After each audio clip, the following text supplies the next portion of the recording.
Hi, this is Tammy with Talking with Tam, October 16th, 2011, and welcome to my YouTube video. I just thought I would come into the studio and give you guys a quick synopsis of my feelings on the Occupy Wall Street, the Tea Party movement, Chris Christie, Mitt Romney, and a couple other things real quick. What I decided to do this afternoon is go onto Google and bring up some images that a lot of you probably are seeing, but those of us that are in some of the small rural areas, we don't see it as much. I did see the 99% banner this week, and in our area, I was sort of surprised to see that. We don't always see things like this. So we've got some images I wanted to bring to you, which I know a lot of you probably have seen up close and personal, have seen on the news, in newspapers, magazine articles, etc. So the first ones I wanted to bring up, and these are pictures back from the beginning, some of them, and I don't have the actual dates, but hopefully you can see that. I'm still trying to get used to showing it. There we go. No new taxes, spending bailouts, raise no taxes. Long-time taxpayer, first-time protester. So this is from the one of the Tea Party gatherings, shall we say. This again comes from a Tea Party gathering. Let's see, guys. There you go. So, abolish the Federal Reserve, and then an image of President Obama that many feel is to be correct, and others that are angry when they see that image. So there's that one. And believe me, both sides had images that I did not feel were appropriate for my podcast or my YouTube video. But again, I don't agree with the last picture I just showed, but some of them were pretty raunchy, pretty explicit, pretty violent. So I decided not to bring it, especially some of the images. There's just no way. Here's one from I'm Not Your ATM, this little lady. There we go. Okay. This is the Occupy Wall Street people. And then this one is We, the corporations. So there you go. And then this picture is pretty amazing. People need jobs. So that's from the Wall Street group. So I've been wondering what in the world is going to happen next. We see some momentum getting behind the Occupy Wall Street group. That this group's been going on for a while, or these gatherings that we're seeing across the country in San Diego, Florida, Atlanta, I think had one. So you're seeing it in various areas. And all I have to say is it's going to be interesting to see how the politicians spin this one on both sides. It's going to be a long year, folks. It's October 16th, 2011. This time next year, I think pretty much all of us will just want to crawl in bed and throw the covers over our head and say, wake me up when this is over. I've already been saying that since the beginning of summer. I wish, to a certain degree, that they only had about 90 days to run their campaign and we go ahead and vote. It's just a long, expensive, drawn-out thing. We know that Mr. Perry has 17 million. Mr. Romney has 14 million. And I think this is what they've raised in this third quarter. And then Mr. Kaine, $1 million. And $1 million seems like a lot of money to me, but they're just feeling so sorry for Mr. Kaine because that's just not, you compare the three top people right now, and he's substantially less. Already starting to see some of the ads on both sides, really. And all I can say is let's take a deep breath. I have a feeling that not much is going to happen. I hate to be Debbie Downer, but I think we're in for a long year. So it's sad. It's sad that the country has gotten to this and that the arguing and etc. they're going to, quote, fight to the death, I have a feeling, and not much change is going to happen over the next 12 months. So we have to just brace ourselves. Chris Christie decided not to jump in. Sarah Palin has not jumped in. Michelle Bachmann has lost steam. I think the Tea Party group is struggling on who they're going to endorse, trying to figure it out. There's a lot that are saying ABO, anybody but Obama. And I've had people when they said that and they're sincere, and I hear where they're coming from, but that's not my opinion. Not that I am a President Obama fan, but if that's how we're going to act, the Republicans, and I am a Republican, as many of you know, they're just not going to be able to win this time. We're just not getting the right people in there. Mitt Romney, I think he's going to have issues because they're already bringing up the religion aspect.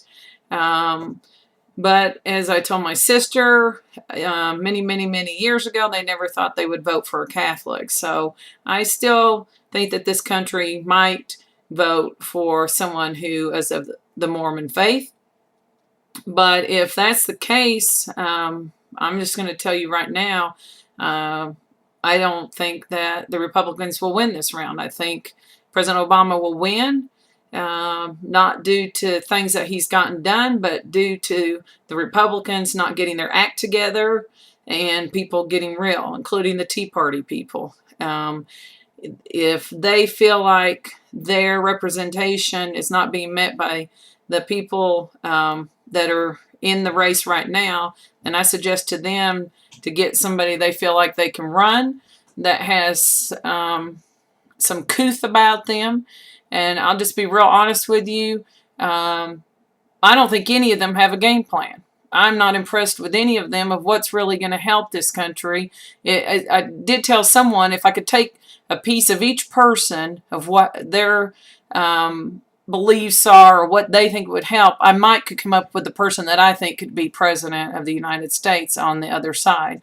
But that's not going to happen, and it's going to be a long year for all of us on both sides. So we're going to see millions of dollars spent on this election, which I think is sad. I think it's sad that it takes that kind of money to run for president, and I think it's sad that we're wasting that kind of money to fight this all out. So that's it on that. There's been some discussion on poverty. What is poverty? This is being discussed in a... Let me see. There you go, guys. So I brought this up, and I read in Wikipedia, there's absolute poverty. There's 2 to 3 definitions of poverty. And I've had this discussion in an open forum with people when they try to tell me, and I listened to a fellow, quote, YouTuber that said no one in this country is in poverty. On one hand, I agree. On another hand, I disagree. There are definitely people in this country in poverty. Is it of the magnitude of 46 million? I am not sure. I know that the U.S. government has its statistics for people in a family, X amount of dollars that would then put you in the poverty level. So I still believe there are people in this country that are honestly in poverty. They may not be in the magnitude of what some of us believe in overseas, where you see overseas, and a lot of you out there have been overseas and you've seen it up close and personal, and I understand that. But I do not think us saying there's no one in this country at the poverty level is getting real. One person is too many, in my opinion, and you're seeing more and more people that are struggling and I believe are at the poverty level. Is it absolute poverty? Maybe not. But I don't think we can kid ourselves and tell each other we don't have a poverty issue in this country. I think we're lying to ourselves and we're not dealing with it. So I did bring up this map. I'll show you guys one more time. Let me read it to you. The UN estimates between 2000 and 2006 the amount of people per day living, or the people living on $1.25, that's in U.S. currency, of course, per day in this country is under 2%. So that was before what I call the fall of 2008. I could not find any up to date statistics on that, but I would bet you money that that number is closer to the 2% or over. Again, the statistics have come out that 46 million people in this country are at poverty level. So there's that. Take, do with it what you will, but let's not hide it under the rug and not discuss it on what we need to do. So I think another thing I'd like to mention quickly, as we are all dealing with economic issues, education issues, things like that, is to ask ourselves, what are we doing to help better the situation? And as I've said many times over and over, that I believe education is the key in just about all of this mess. So I encourage those of you out there, I've said this before and I'm going to say it again, that get involved in your communities. I'm involved with Communities in Schools of Mitchell County here in North Carolina. I'm very passionate, as someone has told me, about helping our children in getting a better education, on holding those adults accountable, and for our communities, our business leaders, and our stay-at-home moms, our workforce, everybody, homeschooled, everybody out there. I think we are responsible for helping our communities and making sure that our children have the best education that we can give them the tools. I think that's part of what's happening in this country. We haven't done it. We have ignored it. We put it under the rug, so to speak, and now we are paying the price for it. So again, I ask you, are you going to get real about education? Are you going to get real about poverty? Are we going to get real about taxation, representation? None of us is 100% right. I don't care who you are.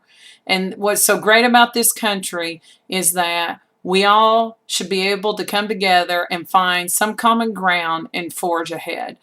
If we don't, then this country is going to continue to suffer. And I want each of you to ask yourselves, are you ready to continue down this road of self-destruction? Because I think that's where we are. And on that, I have one other little shout out I want to give is to our troops. I want to thank each of you for fighting for us. There's a gentleman that I knew many, many, many years ago when I was younger that's getting ready to retire after 26 years of serving this great country. And when I read his post on Facebook, I felt about this small. I look at myself and what have I done to help this country? And I look at this this officer, this gentleman, and just want to say thank you. 26 years of fighting for my rights, fighting for your rights to speak out. And, I think we all need to get real and thank the servicemen and women of this great country for fighting for us and for serving our country. That means more than my simple words can say. So thank you. Thank you everyone for listening. Please consider what I've said. Have a great fall week. Enjoy the beautiful weather we're having and take care and be safe.